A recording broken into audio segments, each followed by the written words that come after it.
Durante la Edad Moderna, el antiguo régimen fue la estructura social, económica y política dominante en Europa. Se basaba en tres grandes pilares: la monarquía absoluta, la sociedad estamental y la economía agraria. En cuanto a la monarquía absoluta, el rey tenía todo el poder, el ejecutivo, legislativo y judicial, además de ejercer control sobre la economía, la iglesia y el ejército. Su autoridad venía, según ellos mismos decían, directamente de Dios. Por ello, solo eran responsables de sus actos ante la divinidad, nunca ante sus súbditos. Ejemplo de ello fueron países como España, Francia o el Imperio ruso. La única excepción en Europa fue Gran Bretaña, donde, tras la Revolución Gloriosa de 1688, la Declaración de Derechos de 1689 limitó el poder del rey y le concedió parte de su poder al Parlamento británico, estableciéndose una monarquía constitucional, un modelo que más tarde serviría de ejemplo para otros países de Europa.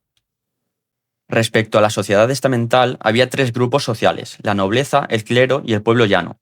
La nobleza y el clero gozaban de privilegios, no pagaban impuestos, controlaban 2/3 de la propiedad, ganando dinero a través de sus derechos feudales y señoriales. Tenían el monopolio de los altos cargos de la corte y la administración del país, además de tener sistemas judiciales propios mucho más beneficiosos para ellos. Hay que tener en cuenta que se pertenecía a este estamento por nacimiento, es decir, si tus padres eran nobles, tú serías noble, por lo que los no privilegiados no podían ascender socialmente. La única excepción fue la compra de títulos nobiliarios por parte de burgueses ricos. Por su parte, el pueblo llano o estamento no privilegiado suponía entre el 90 y 95% de la población. Estaba formado por la burguesía, es decir, artesanos y comerciantes de las ciudades, y los campesinos en el mundo rural, que además de pagar impuestos como el diezmo, estos últimos debían pagar rentas señoriales para poder trabajar la tierra de sus señores, los nobles. Por último, al pertenecer a este estamento, tampoco gozaban de la igualdad ante la ley. El último pilar del antiguo régimen fue la economía agraria y señorial. Casi toda la producción venía del campo, ya que en esta época el comercio y la industria eran secundarios. Se trataba de una agricultura de subsistencia destinada casi en su totalidad para el autoconsumo, debido a que los métodos y técnicas de cultivo eran tradicionales, con un bajo rendimiento, por lo que apenas podían vender los excedentes para ganar algo de dinero.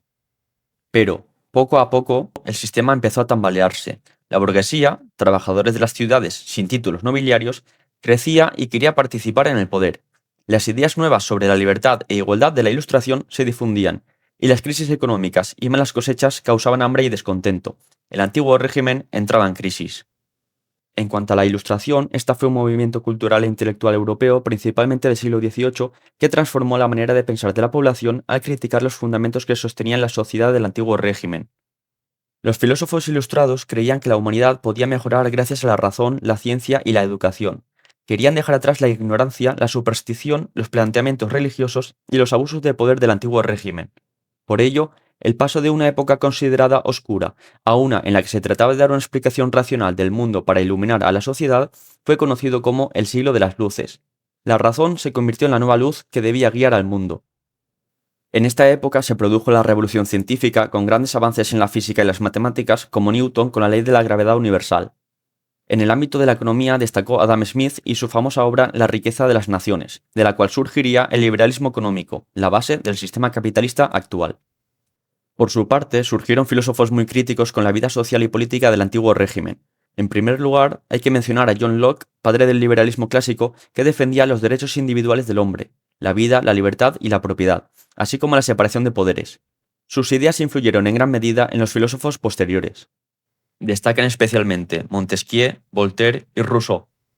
Montesquieu propuso dividir los poderes del Estado, el ejecutivo, legislativo y judicial, para evitar la tiranía, lo que actualmente conocemos como dictaduras. Voltaire defendía la libertad de expresión y la tolerancia religiosa, así como la separación entre Iglesia y Estado.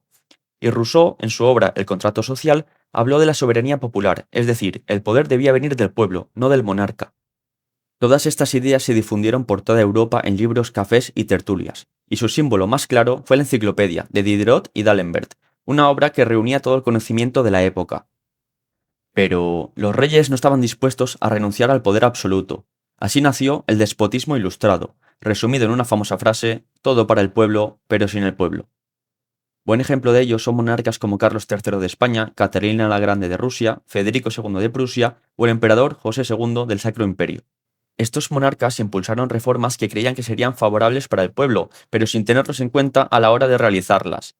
Mejoraron la educación, apoyaron la ciencia y modernizaron la agricultura y las ciudades. Querían el progreso, pero sin renunciar al poder absoluto. Para que lo entendáis, ellos seguían siendo reyes absolutos, aunque más modernos, como forma de fortalecer su imagen de cara a la población para así mantenerse en el poder. En conclusión, la crisis del antiguo régimen, el ejemplo del parlamentarismo británico y las ideas de la Ilustración marcaron el final de la Edad Moderna. Abrieron las puertas a las revoluciones políticas y sociales de la Edad contemporánea, que transformarían Europa y acabarían con el poder absoluto de los reyes.